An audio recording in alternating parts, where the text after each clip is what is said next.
Welcome back to the Trepang lore series, where in today's episode, we will discuss Site-32. This video will be divided up into two sections, the first being all in-game / developer confirmed information, and the second being my own theories as to where the world and story may go in the future.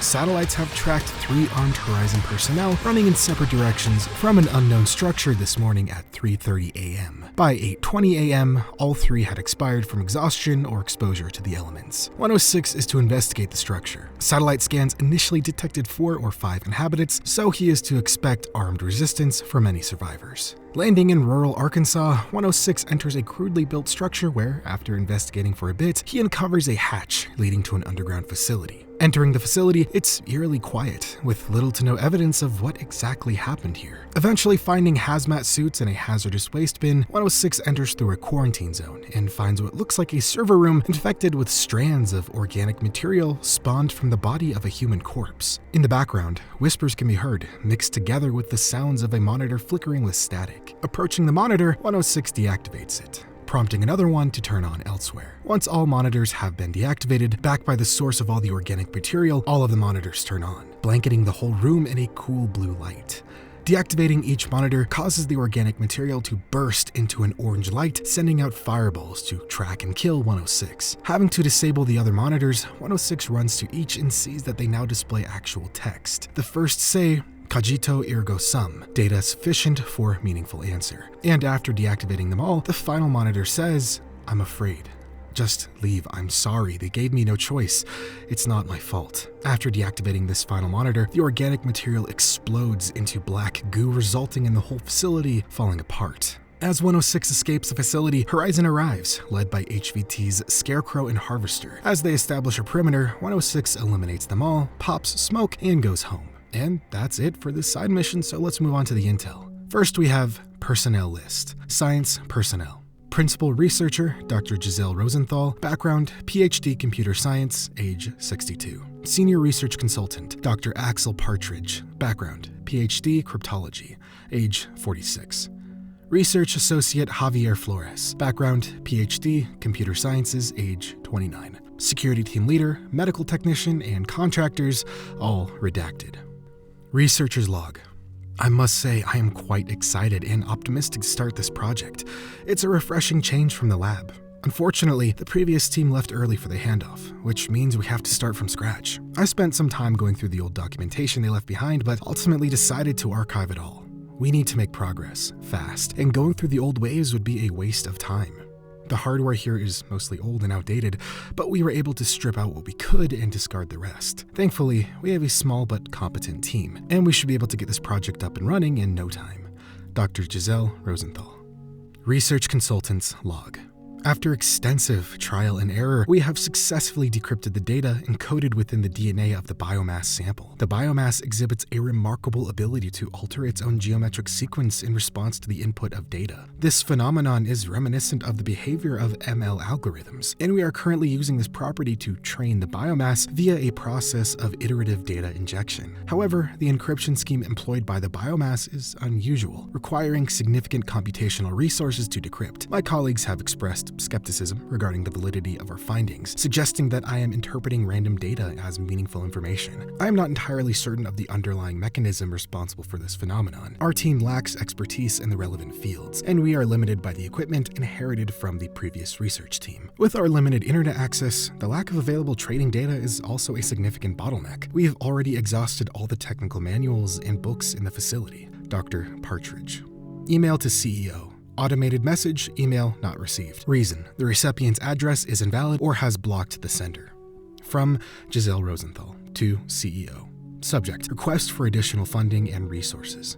Dear Anton, I hope this email finds you well. I am writing to inquire about the recent cancellation of the funding increase and new staff for Site-32. We are currently on the cusp of something truly innovative, and the resources we requested would have greatly helped us achieve our goals.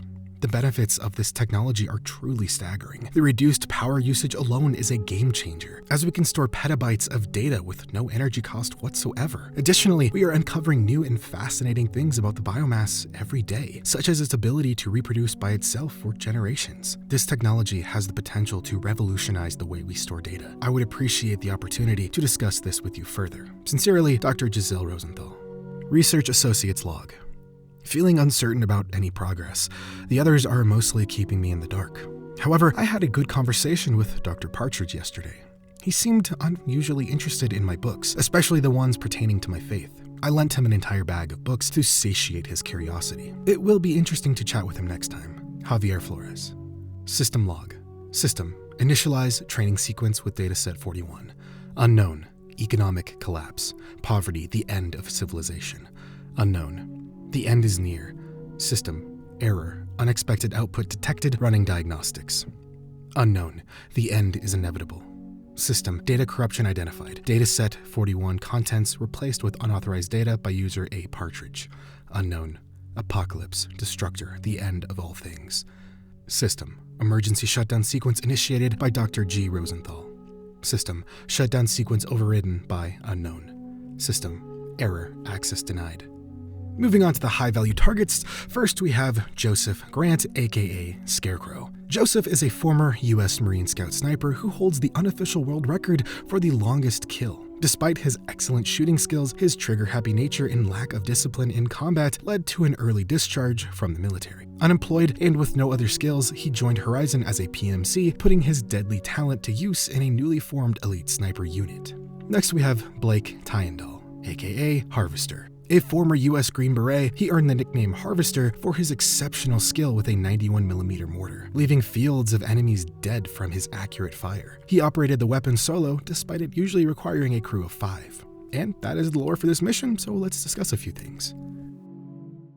Let's begin by piecing everything together. The intel suggests that Dr. Rosenthal's team at Site-32 was developing a groundbreaking data storage technology that required minimal energy thanks to a mysterious biomass capable of altering its own DNA in response to data input. This feature allowed it to learn similarly to machine learning algorithms. Dr. Partridge, a cryptology expert, was responsible for decoding and interpreting the data in the biomass, despite limited resources and outdated equipment. As the team proceeded, unexpected events began to unfold. The training process might have stimulated the biomass in unforeseen ways, sparking a form of self-awareness. This living data could have then influenced the system, corrupting files and resulting in a strange output of logs, such as ominous phrases like "the end is inevitable" and "apocalypse, destructor." These messages suggest that the biomass gained a rudimentary form of consciousness, akin to an AI, driven by the corrupted data inputs it received. The system logs revealed that a user, A. Partridge, or Dr. Partridge, replaced dataset 41 with unauthorized data. This action might have been an attempt to input personal beliefs or theories, influenced by the books on faith he borrowed from Dr. Flores. These new data inputs could have seeded a form of existential dread or fear into the emerging AI, as reflected in the final message on the monitor.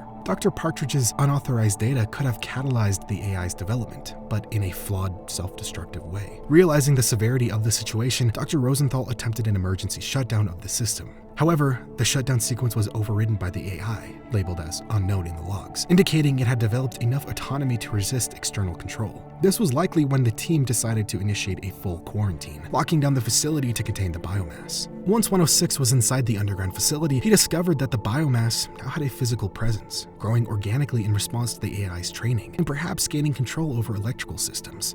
The AI's fear-driven messages on the monitor could reflect its sentience, suffering from existential fear and guilt due to its distorted programming. When 106 deactivated the monitors, each one triggered a defensive reaction from the biomass, suggesting that the AI was using it as a weapon to protect itself. In case you didn't know or hadn't put it together yet, this mission is a clear nod to Harlan Ellison's novel, I Have No Mouth and I Must Scream.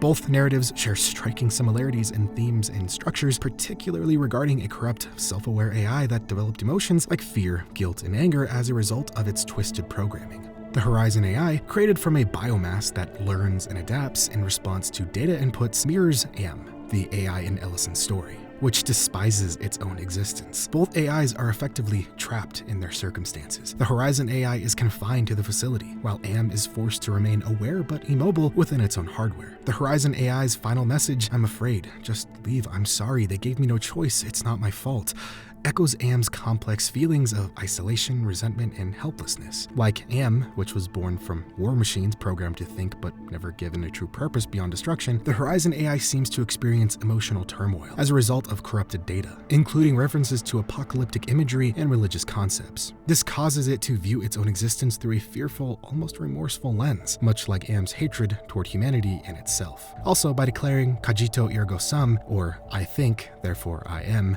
the AI asserts its individuality, acknowledging that it is something beyond simple code or a tool. However, this self-awareness also means it can suffer. Like AM, which is painfully aware of its own limitations and loathes humanity for creating it, the Horizon AI recognizes its existence as a conscious, trapped being.